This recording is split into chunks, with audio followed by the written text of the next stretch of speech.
Olá pessoal, eu me chamo Gilson Claudino, estudo no IFCE Campus Quixadá e faço Engenharia Ambiental e Sanitária.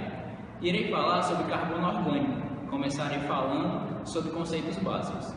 O carbono é um dos elementos mais importantes nos ecossistemas, uma vez que está presente em todas as moléculas orgânicas em elevadas proporções, sendo um dos átomos mais abundantes na biomassa dos organismos. Dessa forma, o elemento carbono está presente em diversos aspectos da limnologia, como a produção primária no processo de fixação de energia em compostos orgânicos, a transferência de energia e matéria entre os componentes das teias alimentares e os estoques de biomassa nos ecossistemas aquáticos. O carbono é o macronutriente mais abundante nos organismos aquáticos e funciona como esqueleto das estruturas bioquímicas. Além disso, apresenta-se como moeda energética dos organismos e células. Suas transformações bioquímicas entre formas orgânicas e inorgânicas, via produção primária ou secundária e via respiração, são os principais processos de armazenagem e transporte de energia nos seres vivos e entre os seres vivos. Convenciona-se separar o carbono nos seguintes grupos de moléculas: carbono inorgânico dissolvido, carbono orgânico dissolvido e carbono orgânico particulado. A soma de todas as formas de carbono na água é chamada de carbono total. Moléculas de carbono orgânico têm em comum o fato de serem compostas por, pelo menos, um átomo de carbono ligado a, pelo menos, um átomo de hidrogênio. Já a distinção entre carbono orgânico dissolvido e carbono orgânico particulado é referente ao tamanho dos compostos realizado através de procedimentos de filtração. Dentro do grupo do carbono orgânico dissolvido estão contidas inúmeras biomoléculas como açúcares, proteínas, ácidos carboxílicos, substâncias úmidas, entre outros. Já no grupo do carbono orgânico particulado estão incluídos tanto os organismos quanto matéria orgânica particulada em decomposição, também conhecida como matéria orgânica detrital. As fontes de carbono orgânico dissolvido e carbono orgânico particulado para os ecossistemas aquáticos podem ser internas, autóctones, ou externas, alóctones ao ecossistema. Como fontes autóctones destacam-se o fitoplâncton, o perífton e as macrófitas aquáticas. Como fontes alóctones, destacam-se a bacia de drenagem superficial, os aquíferos e lençóis freáticos e até mesmo uma possível sedimentação de carbono orgânico presente na atmosfera. A partir das interações tróficas entre os organismos aquáticos, o carbono orgânico circula entre os organismos autotróficos e heterotróficos, planctônicos, nectônicos e bentônicos, a partir dos quais pode ser liberado no meio pela excreção e morte desses organismos. O carbono orgânico particulado e o carbono orgânico dissolvido também podem retornar à coluna d'água através da ressuspensão a partir do sedimento, que é o material anteriormente estocado por ventos, bioturbação, entre outras formas. Formas de remoção de carbono orgânico. São várias as formas de remoção do carbono orgânico dissolvido e carbono orgânico particulado da coluna d'água dos ecossistemas aquáticos.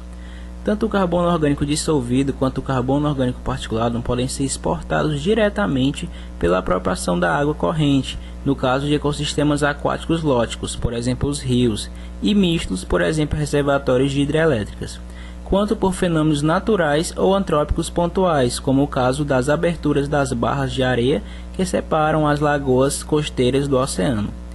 Parte do carbono orgânico dissolvido e principalmente do carbono orgânico particulado podem ser perdidos da coluna d'água para o sedimento límnico por sedimentação, podendo ficar estocados no sedimento por longos períodos.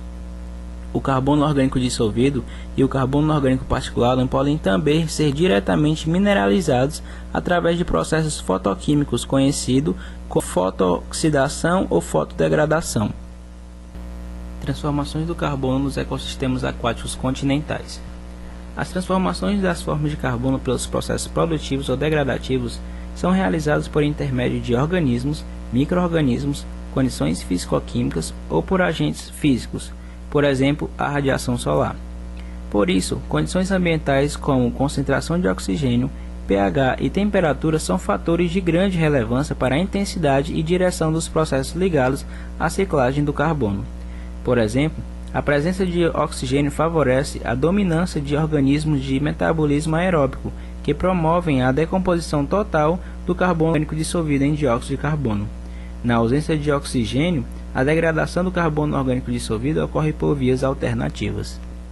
Nos ecossistemas aquáticos mais rasos, sujeitos às constantes ações dos ventos e oxigenação total da coluna d'água, o ciclo do carbono apresenta as etapas aeróbicas na coluna d'água e as etapas anaeróbicas no sedimento. Entretanto, em ecossistemas mais profundos, nos quais a coluna d'água pode apresentar com maior frequência estratificação quanto à concentração de oxigênio, as etapas aeróbicas e anaeróbicas do ciclo do carbono podem ocorrer simultaneamente na coluna d'água ou temporariamente separadas. É importante notar que, diferente do ciclo do nitrogênio, as transformações entre carbono orgânico e inorgânico podem se complementar se há necessidade da ocorrência de aerobiose e anaerobiose.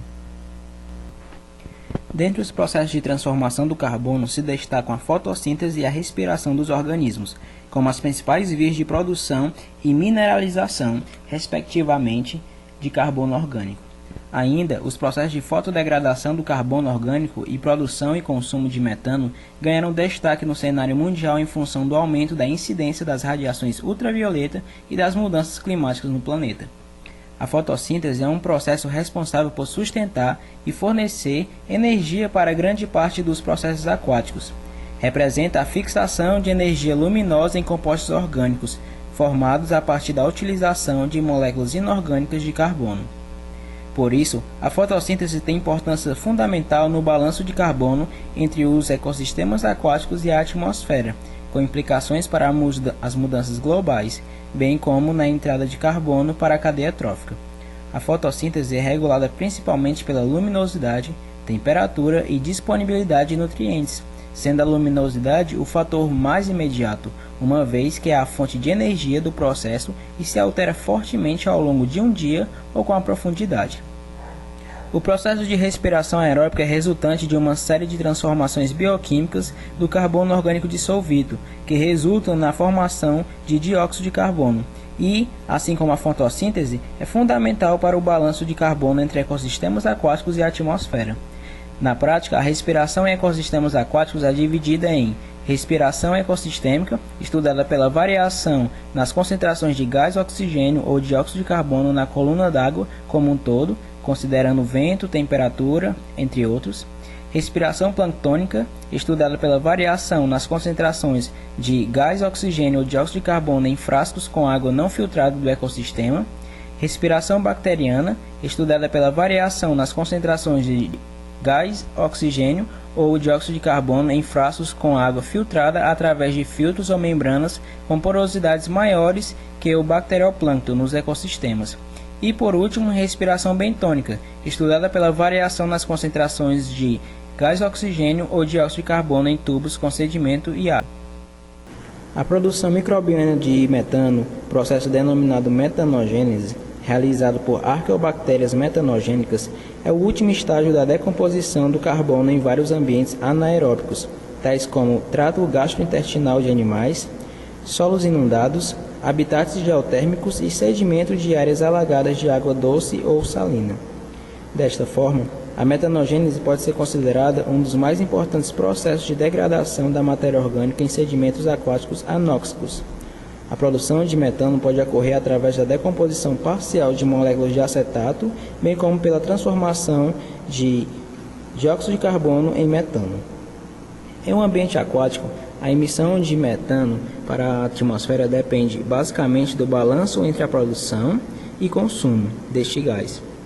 Essa emissão pode ocorrer por difusão em meio aquoso ou através da formação de bolhas em ecossistemas em sedimentos anaeróbicos e ricos em matéria orgânica.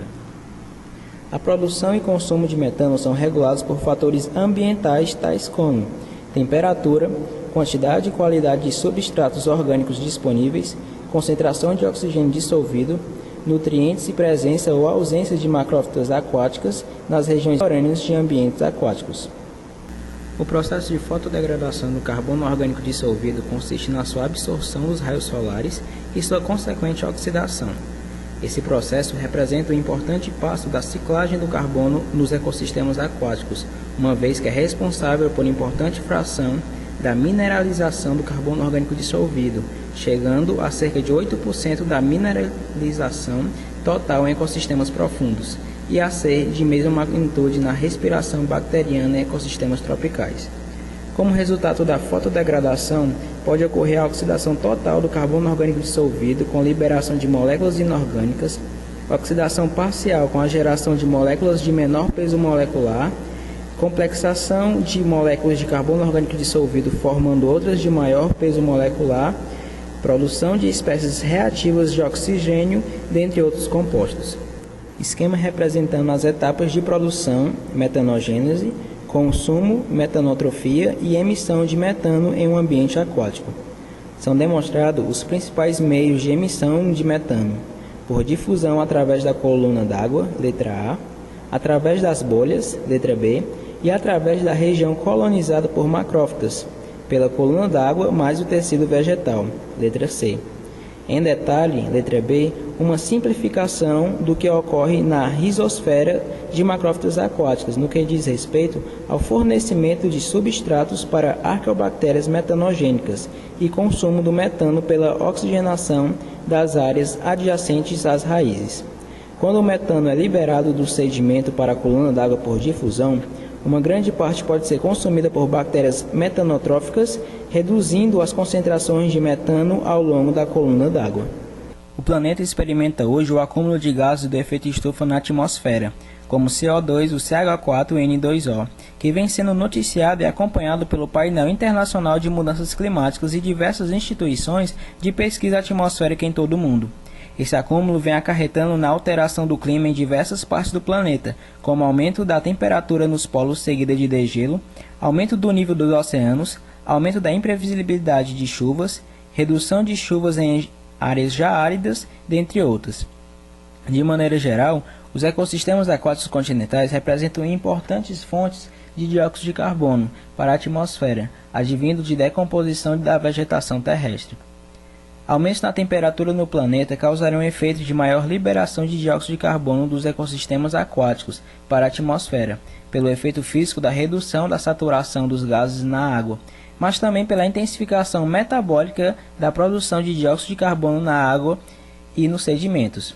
Ressalta-se que previsões feitas por modelos climáticos demonstraram que até 2100 ocorrerá um aumento médio de 4 graus na temperatura atmosférica no Brasil. Com base nesses dados, podemos estimar que o aumento médio da temperatura atmosférica previsto resultaria no aumento de cerca de 4% nas concentrações de dióxido de carbono na água, o que pode representar um mecanismo de retroalimentação desse gás estufa, agravando ainda mais o aquecimento e suas consequências. Pessoal, muito obrigado pela atenção, espero que todos tenham gostado e até a próxima.